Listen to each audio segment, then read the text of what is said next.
Ladies and gentlemen, esteemed speakers, a very, very warm welcome to those of you who are here with me at the Wild Gallery in Brussels. I've got to ask the obvious thing. Are you feeling wild this morning? I think there's more than 500 of you here today from more than 30 countries, so that's very impressive. And of course, a very, very warm welcome to all of you who are joining us online. I'm going to look here now and here now from the comfort of your homes and offices. That gives you a clue, ladies and gentlemen, we are being web streamed live. So, good morning. And a very, very warm welcome to this fabulous event, Europe Let's Cooperate. As you see behind me, it is the 5th Interregional Cooperation Forum, which is organised by Interreg Europe. My name is Katrina Sickle, and I'm genuinely delighted to be your moderator for these two opening plenary sessions. Very important first, can you just check that your phones are on silent? Amazingly, I'm not asking you to switch them off. Incredibly, just check they're on silent. I'm not asking you to switch them off because you are heartily encouraged to tweet during the course of the day.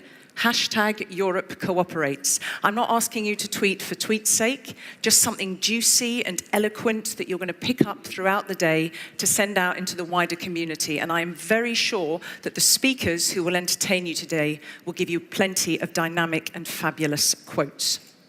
Now, just a little bit on the opening sessions. If you've read the programme, first of all, who has read the programme? Who's not just rocked up to see? Who has read the programme in depth? If I tested you now with 20 multiple choice questions, who could answer those? In Chinese. Okay, well, if you've read the programme, you will know that these two opening plenary sessions are the tip of the iceberg of what promises to be a fabulous event, rich in dynamic and interactive content. And during the event, you're going to have the chance to network, you're going to have a chance to visit the policy change exhibition, to contribute, really, with your voices to some informative thematic sessions, and much, much more.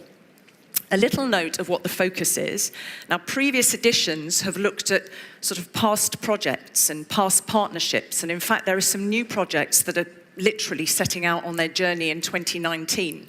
So the purpose is kind of to take stock. Where are we at? What's been happening?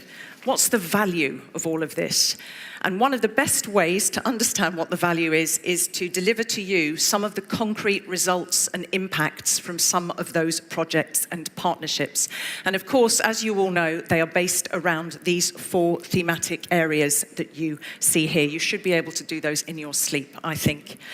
Very important, and it's me to give you this little bit of housekeeping at the outset. The purpose is that you customize the event absolutely according to what your needs are. So you will have different levels of knowledge and engagement, okay, in this program. So use this event in the way that suits you best.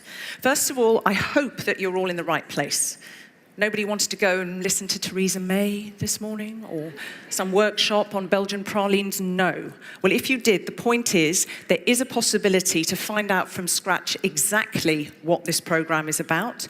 You can learn about projects, you can learn about achievements, but particularly, and I'm going to emphasize this, if you have particular challenges in your region, the great thing is you can discuss this with your peers and you can get practical advice from other EU countries.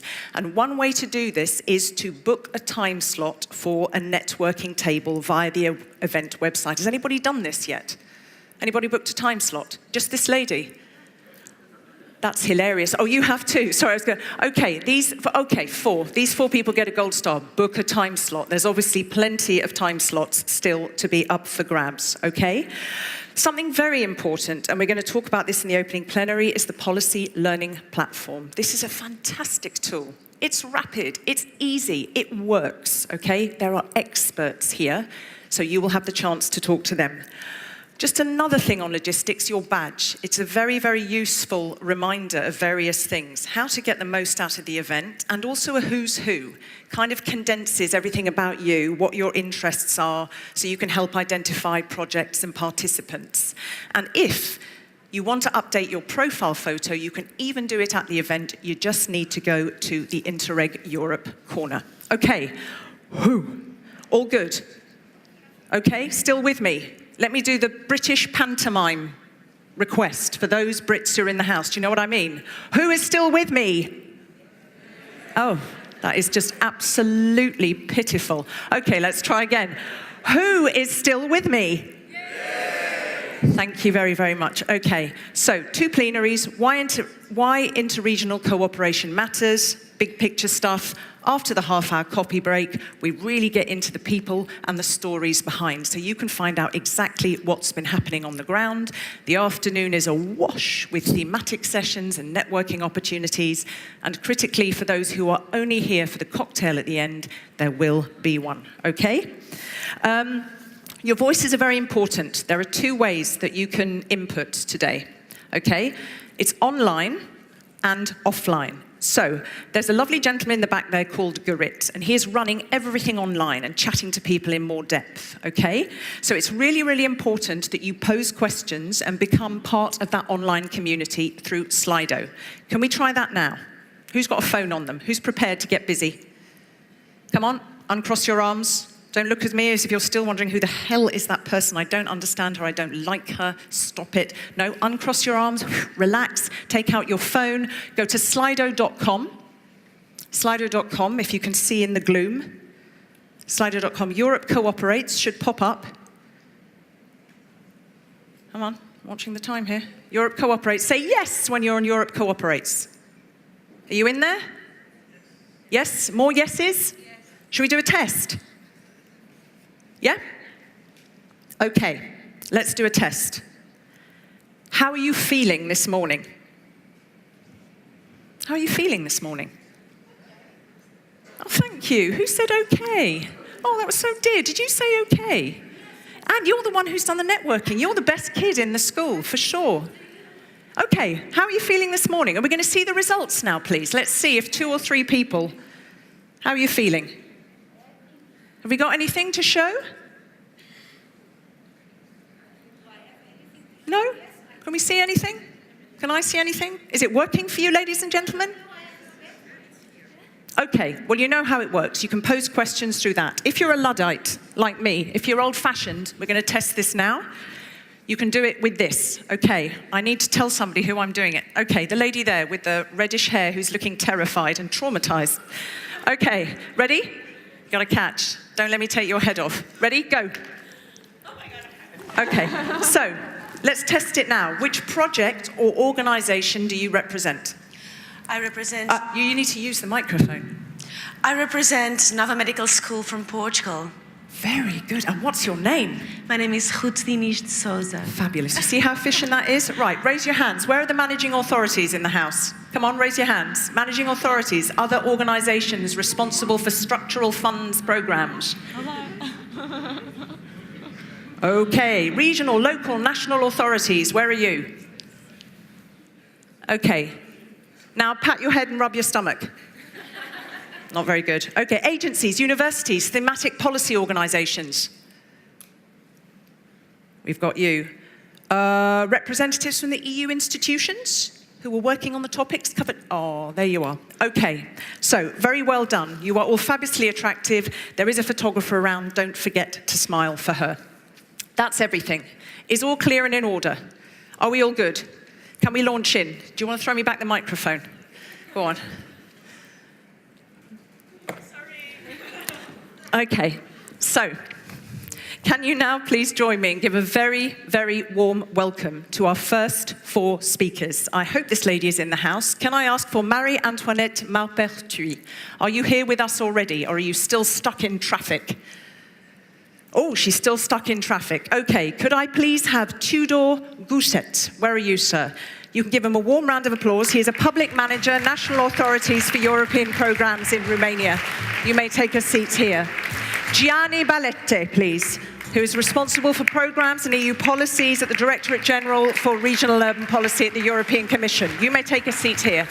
May I also invite Anne Wurzel, Director of the Europe Department of the Hauts-de-France region, to come and take a seat. I like that. Come and take a seat. And we will be joined by another lady. I like that. You turned around to greet your audience. That was excellent. Okay, so I'd like to have a bit of a chat with you, if I may. And I'm going to start with you, sir. Normally, you wouldn't have to break the ice, but because we don't have our first speaker, it is going to be you. But it's very interesting, because this is all about the Romanian presidency. And I think you've got some very, very clear things to tell us, particularly concerning the added value of this programme. So to understand first why it works, can I ask you what the particular priorities are for Romania in terms of interregional cooperation? Where do you need to focus? Well, first of all, thank you very much for the invitation. I'm very honored and pleased to be here and with such a big and happy family that we consider that we all are in Interreg Europe. So about the Romanian presidency of the EU Council, it is ongoing now, and maybe you already know, our motto is cohesion, a common European value. So we most value cohesion as the most important idea for Europe, and as we place the cohesion in the center of the European idea, we also place the territorial cooperation at the center of the cohesion policy. So our main goal for this term is to have those programs in the next future programming period. Okay, and just I'm going to throw you a question that maybe you didn't expect. The question you didn't expect is when you look, you're terrified, rabbit in headlights. Don't ask me. No. Do the general public, because we are at a time where it's hard for Europe, do they understand what the value is when you talk about cohesion and what it's bringing to your member state? Just in a nutshell, do they know? Yeah, I think so. The general public in Romania is expecting a lot for the cohesion policy, because this is what matters for us. And the cooperation being at the center of the cohesion policy, the continuation of the ETC programs are crucial. Okay. Well, speaking about the general public, since 2007, when Romania acceded to EU, the participations in ETC programs has steadily increased. Okay. So we can say now that in a public opinion are generally aware of this tool, of these instruments, and that are using it. So then that brings me to the next, which is again in the same theme of do people know about this, is results. What are some of the particular results that you've achieved that are, perhaps you could focus on the ETC regulation there. What can you tell us? Yeah, it's about the presidency. Well, as you probably already know, in May last year, in 2018, the European Commission presented a proposal for the next period, a regulation concerning the ETC programs. And unfortunately, from this proposal, Interreg Europe and Urbact, another interregional program, was not longer there. So our constantly efforts since there, together with the majority of member states and the majority of other stakeholders, was to bring back into the regulation Interreg Europe and Urbac program. And until now, we succeeded to do this. There are ongoing negotiations right now as we speak in the Structural Measures Working Party Group at the EU Council. And next week will be the second compromise on the articles that are setting the institutional framework for the next period. And there you have again Interreg Europe and Urbact. Okay. So tell me, let's just get into, go from sort of here, from the regulatory side and what's coming up and what's your focus. And let's look at the participation, because I think it's important to understand how that evolved. This is a big part of the programs. Did you see any evolution in the way people got together and worked together over time? Yes, I think the most added value that Interreg Europe brought in Romania was that step by step they changed the way public administration think the regional and local investments. I mean, there are not results that we can see from a day to another.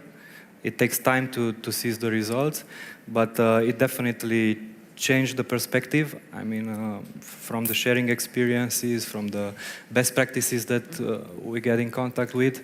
So now I think the public administration has an increased capacity, and also we can look together for other innovative answers or something. Okay. If I might, I'm going to just quote, because there was a very interesting interview with a colleague of yours who talked about this, and I think this colleague very clearly described what the added value of this particular programme is for you. And she said, really, these interregional programmes are vectors of European added value that help achieve the cohesion policy goals, and that what was very helpful is that they give a boost in terms of sustainability and innovation, in terms of the investment in the public sector. And also there's this great link with the operational programs that we shouldn't forget, that fits together. So in that, go on. This is the essence of the Interreg Euro programs. It's helped the operational programs getting better. Yeah. And so we noticed that in Romania, Interreg Europe helped designing and implementing strategies and operational programs in a proper way. I think it's a helpful thing to underline, because there's often a lot of criticism that programs funding does too complicated, doesn't fit together. And I hear from my side when I've done projects with the EU that there are synergies. So sometimes it's good to kind of underline where they all complement and fit together. Last question for you, please. One or two examples of successful projects, obviously. Yeah, we have many examples. Until now, we had the fourth call of projects now, and we have Romanian partners in 104 projects, so it's impressive. Yep. We have 4 lead partners. I could mention a lot of projects, but in my mind there are only 2 where Romanian partners are lead partners. We have one project called Niche. It's very interesting. It's implemented by the West Regional Development Agency, and it's about it's about added value in the honey producers business, and they succeeded to develop a business model for the local honey producers that extended at the EU level. So now it's a best practice in a honey production. Okay. Just to give you an example. But we have that's many quite more. a nice word, a best practice in honey production, isn't it? That feels quite a business sweet. model for honey. Yeah. It's a business model for honey. I like that. So thank you very much. I think in the short time I'm only allowed to afford these good people, you've clearly shown how at the sort of the policy making level there is a value, that there is some comprehension in terms of beneficiaries, and given us a nice example, and clearly for you it's a real priority. This is a programme that works. It has merit. Yes, indeed. Thank you. Okay, I'll park it for a moment. We might have a couple of questions that come in via Slido, or if I chuck this microphone into the audience again for anybody who would like a try, we can also do it that way. I think what would be helpful is to move directly to the gentleman from the European Commission, because then we can have this kind of extra layer. So you've heard from a member state, obviously a member state that has the presidency. So I think it's important to just hear from you a little bit of a recap about what you think in the last period the value of the programme was. Is there anything that you need to complement there from what you've heard from the gentleman on your right? Well, first of all, thank you very much for inviting the Commission here, for inviting me in particular, and good morning to everybody. I'm impressed by the number of stakeholders in this room, and of course, I don't know you, all of you at least, but I'm sure you are bringing real added value to the debate that will take place today and tomorrow or yesterday as well.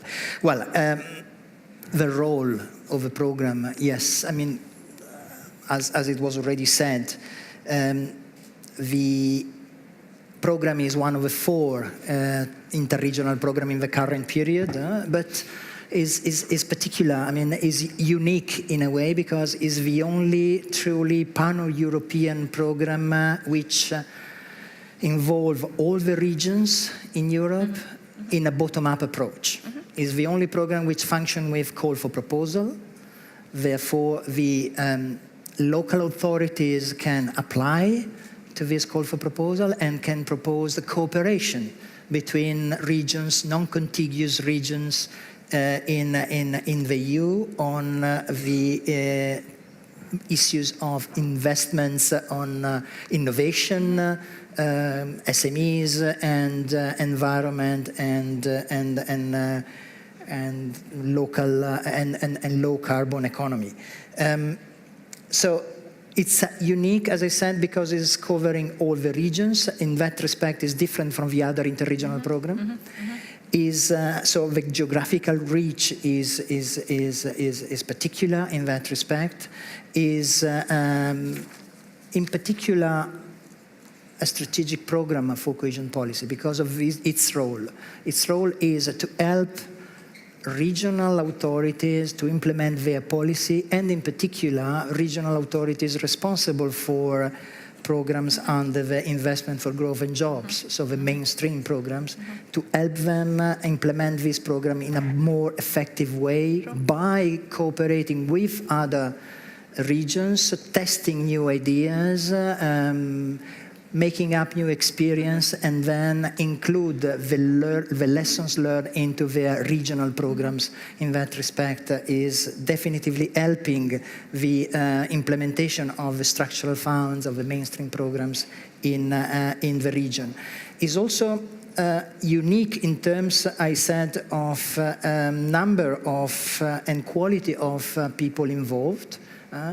I understand that something more than 70% of the managing authority or the programs for investment for growth and jobs have been involved in the three first call for proposal in the current period, more possibly if we take into account also the fourth call for proposal, which is going to be concluded very soon, and 33% of the participants are also managing authorities of this program. So in that respect, it really reached the target, which is the one of the regional authorities, in particular those responsible for this program, is helping them implementing their program in a better way, in a more focused way. Okay. If I can add one thing on an added value, you were mentioning an added value. There is, I believe, one added value which needs to be strengthened nowadays. In the current situation in which Europe is now, where dividing lines are growing up again, or borders are reviving, or nationalism is taking place again in many different corners, this program is really the response to all that. It's the response to nationalism or closure by precisely having a cooperation on concrete issue between regions, rich regions, poor region, north region, south region, east and west, on concrete issue which provide concrete results, and that is precisely what is needed for tackling this type of approach. Thank you, because you did sort of preempt a question that I think you might say, yes, I agree, Katrina, that a lot of time now, particularly in the lead up to the elections, particularly with Brexit going on for 25 millennia as it is at the moment, there are a lot of questions about the EU's added value, and there's a lot of comments about the importance of shaping policy locally.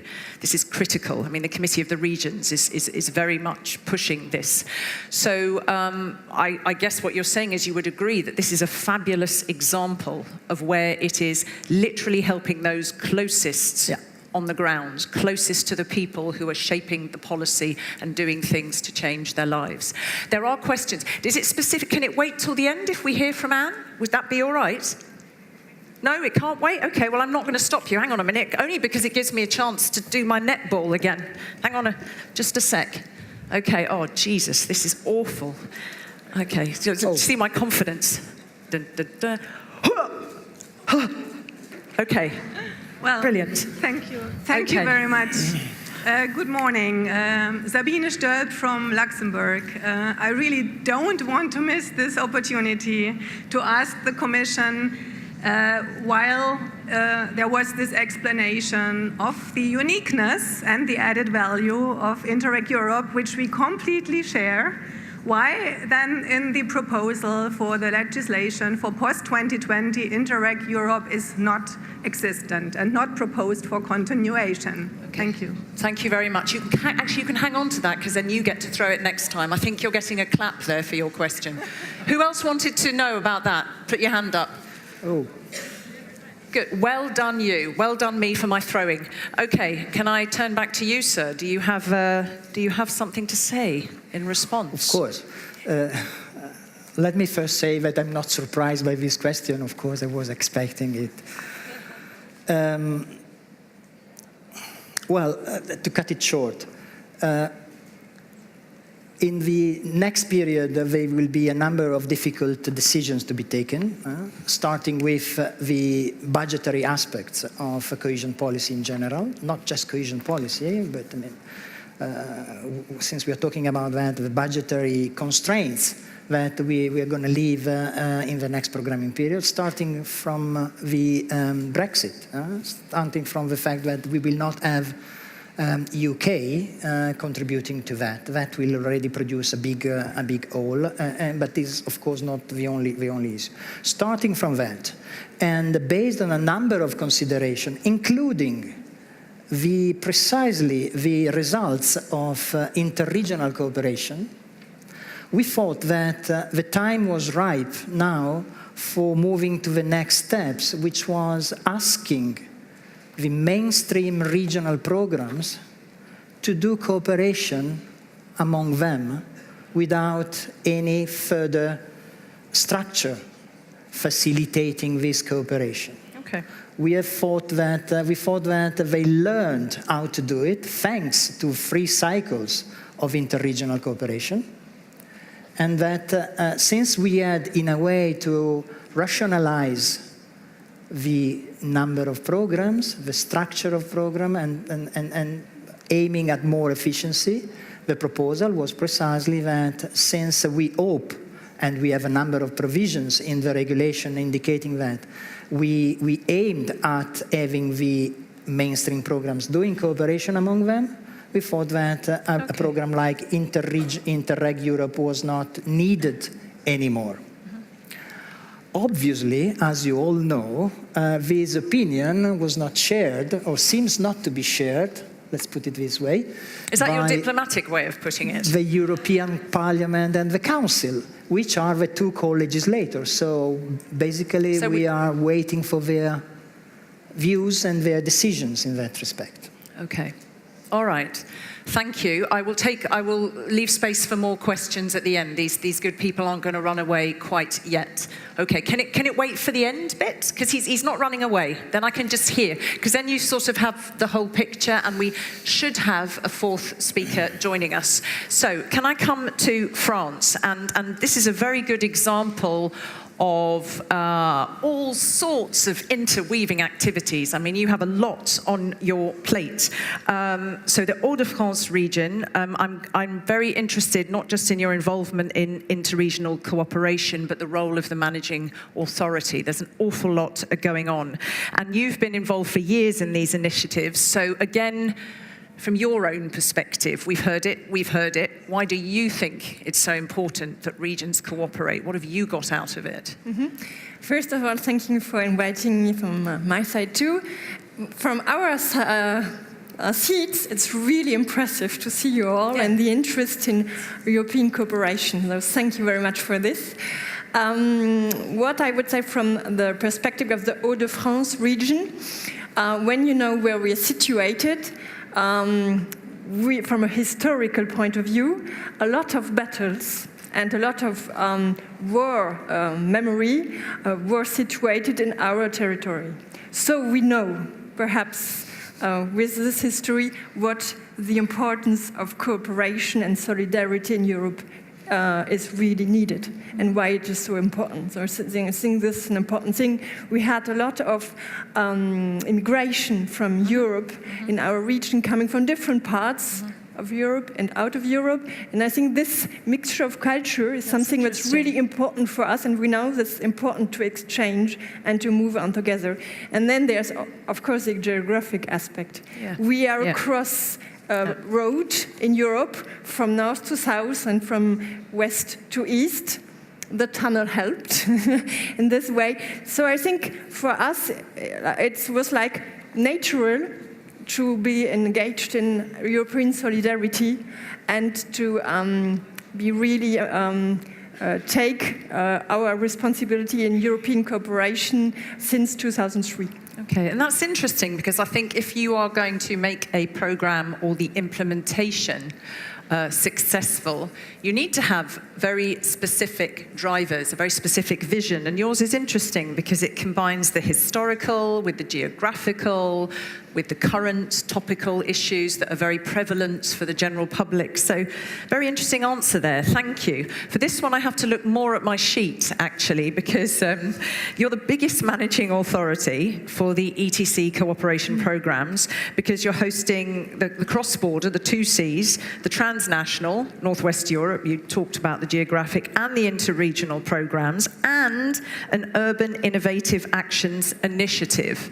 So again, just in a nutshell, if you had to explain that to me in a brasserie somewhere who doesn't know very much, how would you describe that? That sort of... But there's a different strands of cooperation. And I think that's why we also know why Interreg Europe is so unique. I think Gianni gave us a lot of explanations why it is important. And I would also say that, of course, Interreg Europe is a program where all regions, European regions, can work together. And this is quite unique. You spoke of the policymakers too. I think it's also a program that's really innovative. In a lot of ways, you spoke of the policy-making platforms. We can also speak of more technical things like the administrative cost or lump sums. And these were really elements taken over from other cooperation programs. I think this is really interesting. And if we want to go a little bit back to numbers too, I think it's a success. We have sometimes to say it really. There are 258 projects running, which is quite something. And there's a huge interest. Sure. Almost 1 million applicants sent in an idea, a project. Yeah. And sometimes you say, yes, there's a lot of selection. But if you take these numbers, 1 of 4 succeeded. Yeah. And this, I think, says something about coming together, have good ideas, working on it, and then others can take over and pick up what they really think it's interesting. And I'm very glad you say that, because often there's one person at an event who will say, I think we need to say it's a success. I think we need to celebrate this. There is sometimes this, feel like but it is. I mean, it sounds like it.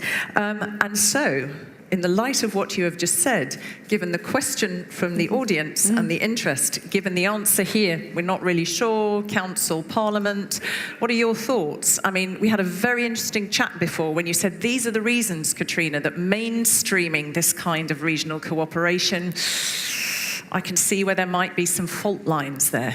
What do you think? Yes, we heard what you said about mainstream can take over and put the cooperation in the mainstream programs.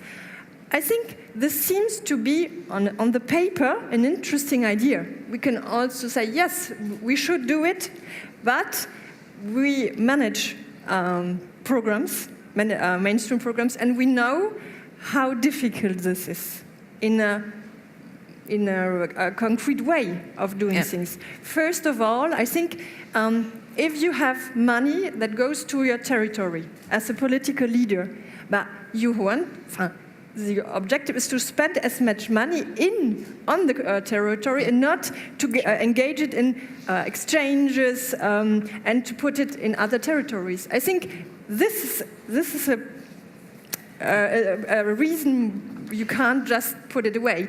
And then I think something really important, but really important is that if you want to do it in the mainstream, and a lot of regions thought about it, but could not do it, and this will not change, that you have to have the knowledge, you have to have the experience, and you have to know that in Romania, in Finland, in Spain, there is someone who has these and these ideas that you can benefit from. How do you get this knowledge as a mainstream managing authority? So you have to have a program, a specific experience where you can build on. Sure, that is structured and that is targeted. And Exactly. you worry that it would all be Yes. sort of just become very, very diffuse, and there wouldn't be that level of targeted expertise. Yes, and in the end, what you say, the importance in the context we are living in, that we can still cooperate and do it to 2021 to 2027. Okay. Last question. I just hold your thought, because we've got another speaker, and I will come back to you. I see you. You are very beautiful on the front row. I won't forget you. So the last question that I have, because we know that the program covers an incredible, it's 90% of the NUTS 2 level regions. So for anyone, is there any region not involved yet, or anybody online who's not involved yet? Anyone in the house who's come here really for nascent, budding information gathering? Is there anyone who's not involved? Put your hands up if you're not involved. No? Okay. Well, for anyone online who's not involved, what advice would you give to those regions? Literally a few sentences, please. Just do it. Okay. You stole somebody's slogan. Now the Commission is going to be sued. There we go. Okay. No, I jest. Go for it. Just do it. Yes. So 300 regions in Europe are already doing it. They are the policy learning platforms. I think it's really interesting to learn about it and to pick up the interesting ideas. And there are also the peer-to-peer reviews, where you can have the experience from other European regions on what you are doing. On your mainstream. And we tested it in the Hauts-de-France region, and it was really interesting to have colleagues who work on the mainstream, but who have not at all the idea that other regions in Europe can have a really interesting point of view on what you're doing, and this changed a lot for them, and they're really interested in this approach. And thank you again, because you flagged up the policy learning platform and the peer-to-peer. I know Gerrit is going to talk more in depth about that. We are also going to hear more about that, but it is a very, very useful ongoing tool, and we're going to hear exactly how it works in practice and the benefit it brings. So before I open things up to the floor, I am going to welcome, I'm so delighted that you're with us. We have Marie-Antoinette Maupertuis.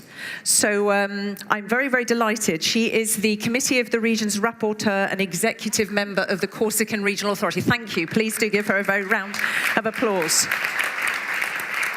Were you stuck in horrible traffic? Yes, okay. This is not the best city for that, it is true. May I pose you my questions in English? Does that seem, qu'est-ce que vous préférez? It's okay for you. So I have a little bit of time with you. Obviously, to focus specifically on the position of the Committee of the Regions, we'd be interested to understand how the negotiation process on the future regulations has been going. We've been skirting that subject. Can you tell us a little bit more? Yes. Excuse me for because I'm late. The important point is you're here and you're on the sofa with Tudor. That's what we're happy about. Well, first of all, I would like to thank you for your invitation to this meeting. And a lot of people present here, I met them during the negotiation, and I met them in various workshops and various meetings. Well, the main points we want to defend it with the EP, we have to say with the EP also, is that first we need higher budget for ITC, higher than the initial proposed by the Commission, with more or less an amount of 10 billions plus a separate allocation for interregional investment, the fifth strand, of the new proposal. We do not accept, of course, that traditional components are hit by radical budget cuts, as they have proven high European added value. We, CORE and the EP, have also similar views on higher co-financing rate. It is very important to have co-financing rate of 85%. It is important for regions and for people, I think, all over Europe. We demand also that the cross-border cooperation component keeps supporting both land and maritime cooperation. Sure. It's a key point of the new proposal. As core, we have been very vocal in saying that there is no need for a bridge to cooperate. A border is a border, regardless it is land or maritime, and we could not accept that maritime cooperation would be included in broader transnational program, thus diminishing the role of regions and local authorities. We also support, of course, the creation of a new strand for outermost regions, and it is a very good thing for outermost regions. On precisely, and the debate is on this, on precisely interregional cooperation and an Interreg Europe precisely. According to us, the Interreg Europe program, which has proved to be indispensable for many regional authorities and local actors, is maintained in the final text, not only to exchange expertise, as you know, and best practices, but also because it is the most known program in Europe. With Erasmus, I can say. It's really, it gives to Europe a very important visibility, and in the nowadays context, it's very important to maintain this kind of cooperation and this kind of program. As you know, a lot of discussion revolved around the new instrument, the fifth strand, interregional innovation, interregional initiatives. It is important to maintain this fifth, and it is very good innovation from the Commission point of view and for the core and the EP also. But what we want is separate funding for this fifth strand. It's very important to have it seems to me that it was 950 millions. It's very important to have a separate financing. So in order to maintain the principle of territorial cohesion, both EP and core, and it is very important to highlight the cooperation between EP and core, and we converge really on the main proposal. It's very important to say that, because usually, well, yeah, absolutely, the you are right. Can be different. Now we converge totally, and even this morning at 9, we had a meeting with the European Parliament Regi Commission. It's very important to highlight this, because together we think that we can put a good pressure on the Council. It's very important. So today, where are, for your precise question, where are the negotiations? We know that the Council is still in discussions. The working group is always in discussion, but we have not an official position. As mentioned before, the Council supports a single cross-border cooperation component.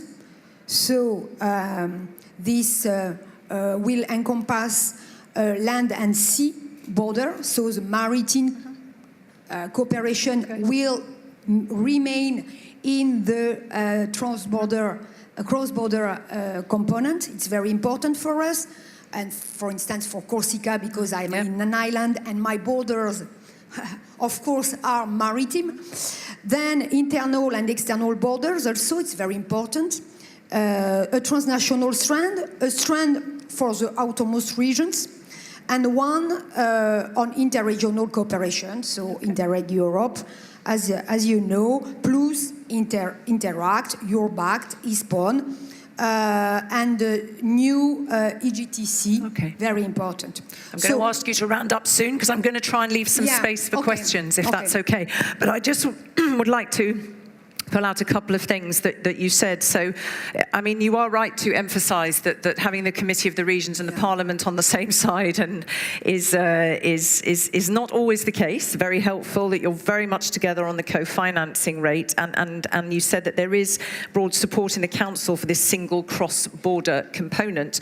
But interesting, something important from the public side of things, even from the member state side of things, that as you reiterated the importance of having something regional, because national governments will have a tendency to say, oh, I want to keep the funding here.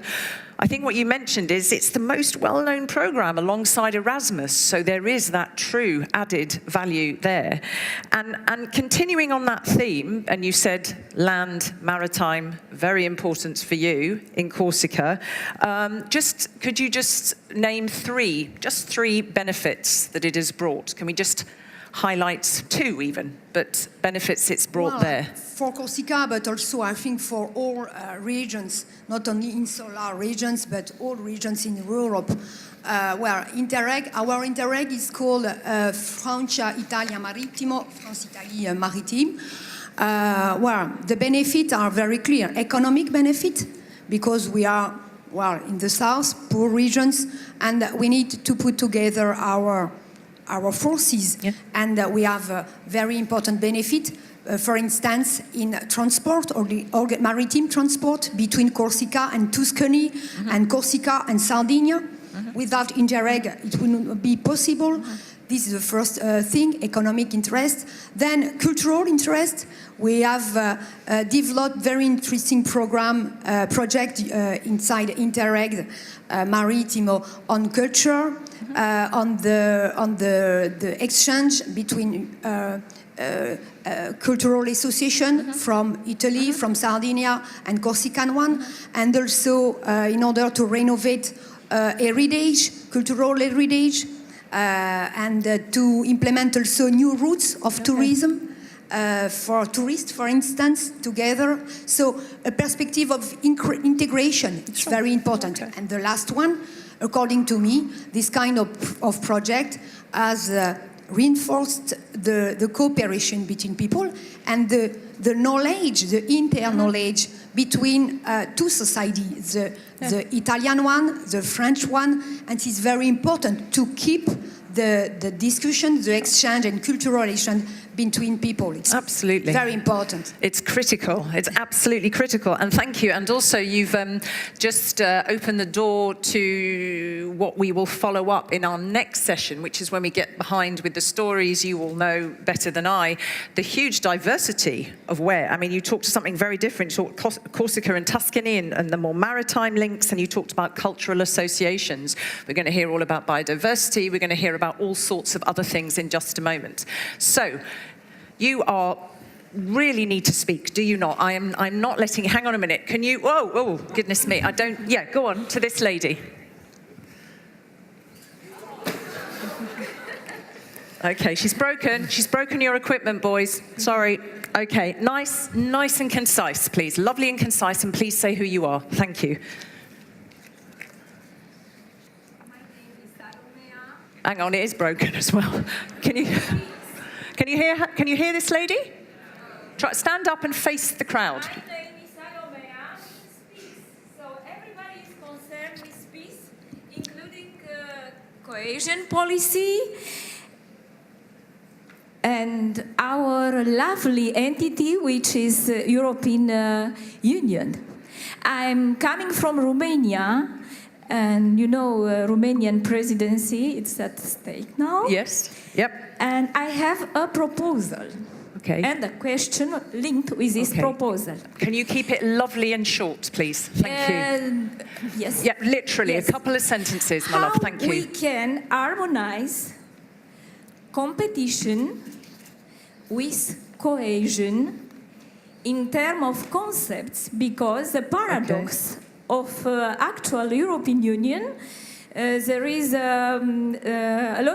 are a lot of disparities instead of cohesion. Okay. This is a paradox of our policy. All right. And my proposal is to create a research institute on societal model. We need a model, a societal model, which create cohesion and not disparity. Okay, I'm going to park it there because you've said it. That's it. And we need to mainstream. I am so happy because Okay, we mainstream development, sustainable development in all policy. And in this way, we mainstream cooperation in all European policies. This is a way, but we need also. Okay, I'm going to. Sorry, my lovely. I understand. Yeah, I finish now. Please. Linked to this social research institute, which will be our aim of Romanian presidency to create this cohesion research institute and an agency of implementation. Okay. Because we will no, not I'm going to park it there. So I'm turning. Finished. No, let me. Sorry, we have please. to replace. We need a wiser stage now. You're right.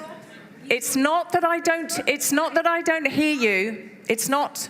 I just don't want any soapboxes, and we haven't got much time. But thank you, because you said it, and you said it, and you said it, and that's great. And maybe Erwin will come back on that. And I am not in cutting you down. I'm not cutting you off. I'm just trying to do this a little bit. So you feel that there is a paradox between competition and cohesion that we should have set up. I don't know whether you want to add to this because you have a colleague here from Romania. What do you think about that idea, about this research institute and aligning with this paradox? Well, it's something new for me. I don't. Oh no, you've got a microphone. Go for it. Is there anything you wanted to say? No, you can't just speak in a language that only you understand. We have no interpreters here. Go on. Well, it's something new but for me also, but could be an interesting idea. But in terms of cohesion versus competitiveness, I don't know, maybe, we are subjective because we are coming from a country which is less developed, so we value maybe most cohesion than competitiveness. But I think we cannot have really competition without the cohesion. I mean, Europe is about cohesion, I think, mostly.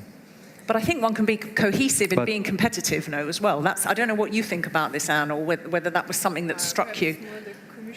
Well,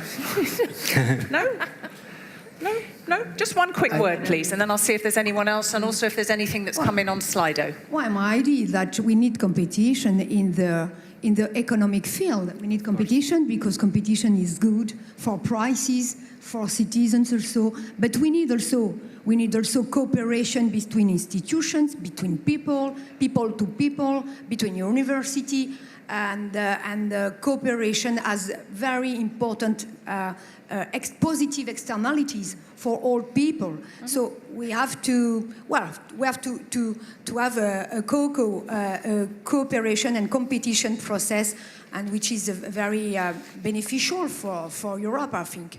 And I think that it is not necessary to create another institute working on this.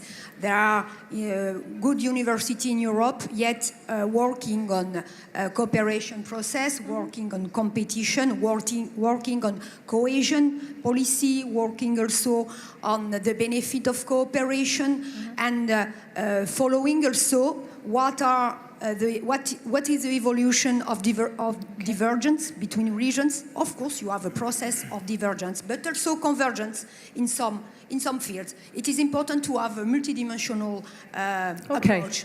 I'm going to park it there. Yes, you wanted to... Just 2 words to say that the two things should not be seen in opposition.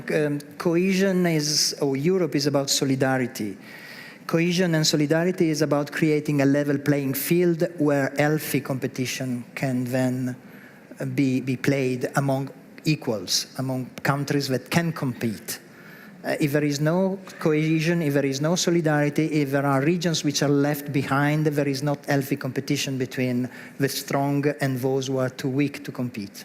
But I think you use a very critical word there, healthy competition. I think that might appeal more to our very passionate speaker than not. And I think that's a very, very crucial word that you use there. And also I think what you say is you spoke economic, you need economic competition, but we are also, of course, also looking at those three levers together, which is the economic, the social, and the environmental, and the three go hand to hand. And I think that's a concept that's a bit difficult to grasp in the wider EU public at the moment. It's very much in the EU bubble, less getting out there. Okay, can we just hold that thought a moment, and we'll see Slido in just a bit, because I'd like to give Erwin a chance, particularly following on from that, a chance to come to the stage and chat with us. So could you please give a warm welcome to Erwin Siveris, who is, of course, the Programme Director of Interreg Europe. Okay, let me allow you to speak first, and I understand that you've got some slides. Are you going to pace about in front of us? Yes, thank you. Lovely. Okay, thank you. First of all, welcome also from my side, and I'm so happy to see so many of you here today supporting us in a kind of difficult situation concerning the future.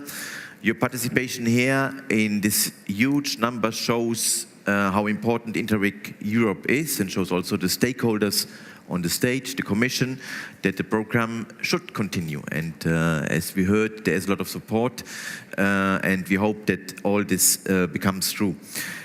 Coming just to the question of the last speaker from Romania, asking for this Institute for Cohesion and Competition, I think the institute is here. Interreg Europe is an institute for cohesion and supporting competition.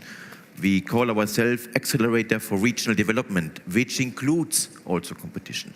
We have the institute here, we have a program for regions, by regions, and that's our job. And that's what we want to show off, and I want to show off in a few numbers now to give you also a teaser to dive in the program, what we are doing today, seeing all the workshops, talk with the experts, talk to the team, talk to the stakeholders here, to the member states who are present here, to see what we can offer, that you use the potential this institute, this program offers. So a few numbers. I start with the policy learning platform. Is one of the two pillars we have. The policy learning platform is the pillar which is still available for you regions who want to exchange, to learn from each other. Here, the policy learning platform offer a constant service till the end of the programming period. Later on, Peter Heidebreck and others will give you an overview about the services of the policy learning platform. They are mentioned here. I will not go further into it, just showing already a few numbers what the policy learning platform has already achieved. One of the services the policy learning platform offers is a good practice database. We gather all the good practices from Europe, which the projects report to us. We will check this in the Secretariat, first of all, to see is it something which is interesting. Then the thematic experts of the policy learning platform will have a look at it, will see is this innovative, can it be shared to all over Europe, is it a good example and it worth that regions in all over Europe have access to it. And only then it's validated, and the experts have already validated around 700 good practices in this database. So all regions in Europe who have a problem need an answer to question. For sure, they find regions in Europe who have the solutions. Look into the good practice database. You will have a first incentive to cooperate with another region. Second figure I want to show is giving you already first results of the peer reviews. We had a call for peer reviews, and it was mentioned already, and later on again you will get further details. Regions in Europe can come together. I have a question, I need an answer. The thematic experts of the policy learning platform will look for regions in Europe who have an answer, who have the experience, who have the solutions. We'll put you together in a 2-day meeting. You will exchange, you will learn, you will get examples, and we have 7 peer reviews already approved in the first call. 2 or 3 have already taken place. The other will take place in the coming weeks. And we will soon today open or soon open the next call for peer reviews. Please have a look and apply. The Policy Learning Platform offers also dedicated information, policy briefs we call them, where our thematic experts dive into a specific area, look what projects are already in Interreg Europe, what good examples are in Interreg Europe, mixing this with the latest trends, what is going on in the thematic area from the European level, scientific level, and summarizing this in a policy brief. We have 35 policy briefs recently published, but there's many, many more already in the database. Another tool you should use to get a latest state of play. Another important figures, we asked all regions in Europe, all institutions in Europe which are interested in participating in the Policy Learning Platform to register. You see the figure here? 16,000 members are already in the Policy Learning Platform registered. That means all regions in Europe, you find a person, an institution who is willing to participate, to share the experience, to help, but also a region who needs help.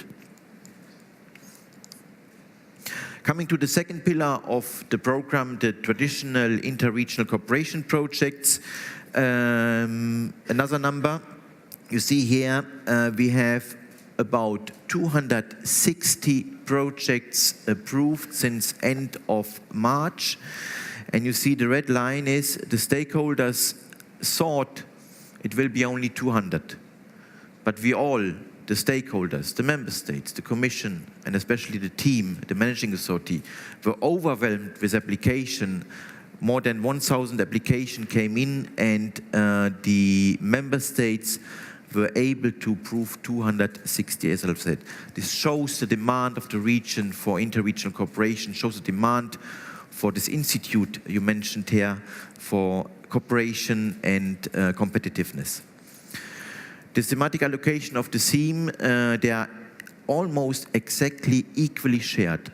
That means the regions in Europe find for their main thematic areas mentioned here on the slides, for sure, sufficient regions in Europe who can share good solutions on the ground.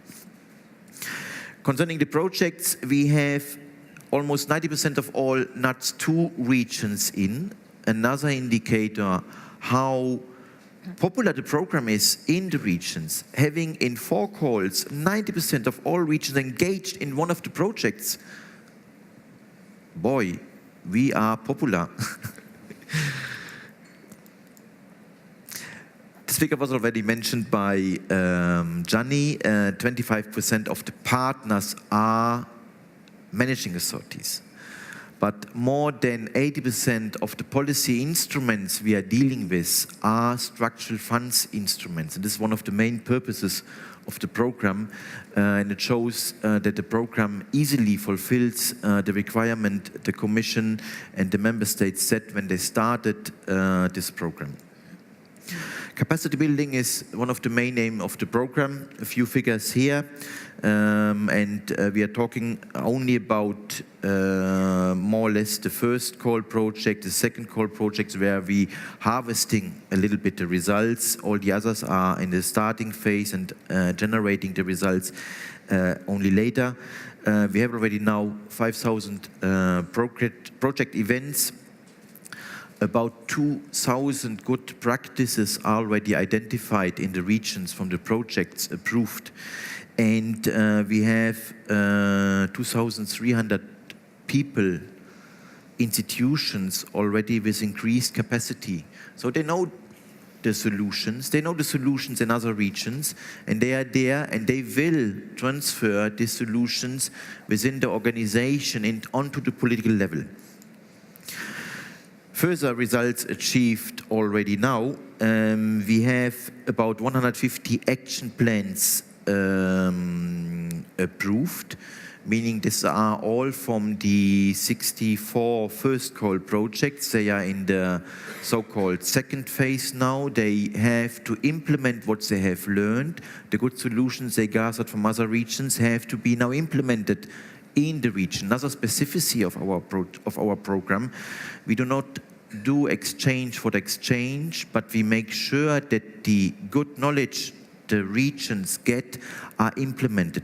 150 action plans are already implemented. We have already reported more than 100 policy changes in the region from the first call projects. And from the first call projects, because we request the implementation, as I said, this needs funds. Funds coming from mainstream programs, funds coming from national or regional sources. And you see already from the first call project, this 150 action plan will motivate free 300 million euro from structural funds and other sources to be implemented, to be invested in the region. And 300 million euro is the amount available for the project, for the whole program of Interreg Europe. So with one call, we have already amortized in a way the whole program budget. I think this is an impressive result, at least from our point of view, so I hope for the Commission as well. And then, voila, these are the few figures, and I think I should close now. Thank you. Okay, thank you. Take a seat. Thank you very, very much. And just what was the word you most used there? Pardon me? What was the word that you most used there?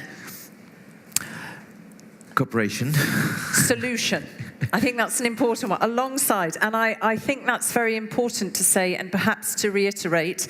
And if it's an echo chamber in this room, forgive me, it might be less of an echo chamber online. But I think the important thing to underline is with this sharing, there is also adapting to find a solution. So there are commonalities, but no two regions are exactly the same, no local circumstances, and it's about getting inspired, but more than that, getting practical knowledge and expertise and adapting. So we've got here a great word cloud. What's the best word to define the value of interregional cooperation? Well, I just use the word, okay, inspiration and discovery. Capacity building, a big one. Oh, harmony. Did somebody in the room or somebody online put harmony? Is that somebody in the room? Was it you? Thank you. You put harmony. I like that. Our lady from Romania. Thank you. Inspiration from others. Time saving. We're definitely going to hear about that with the platform in a little bit more detail. Learning. Leverage effect. It's interesting to me because you've got the word funding there, but it's not the biggest. I think that's a positive takeaway, that it's not the biggest. Jobs, we didn't talk about that, but jobs, absolutely. So I'm going to park it here because I don't want to eat into your coffee time, and that there is more going on online throughout the coffee time with Gerrit. So what I will say to you also is that if there were questions on Slido, they will be curated. Don't be frustrated. If you need something answered, there are plenty of people around today to ask, and those will be curated and kept to help you. So I will park things there. First of all, could you give a very big round of applause to all of our fabulous speakers, please? The frustration for you, and I do understand it, is that when you take part in an opening plenary, we just scratch the surface. But I do think what's really interesting is that you all feel the same way and express it differently about the value of it, both at a policy making and a political level, and at really the man or woman on the street level.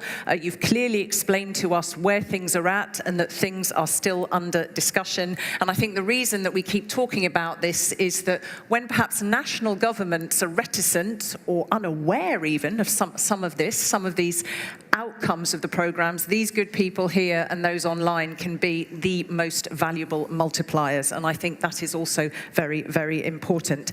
So I'm going to release you now. You've got 30 minutes, okay, just under. If you can come back into your seats just before 2:15, that would be great. So if you want people to join online, then let them know now. Gerrit is really online now, doing more behind the scenes stuff.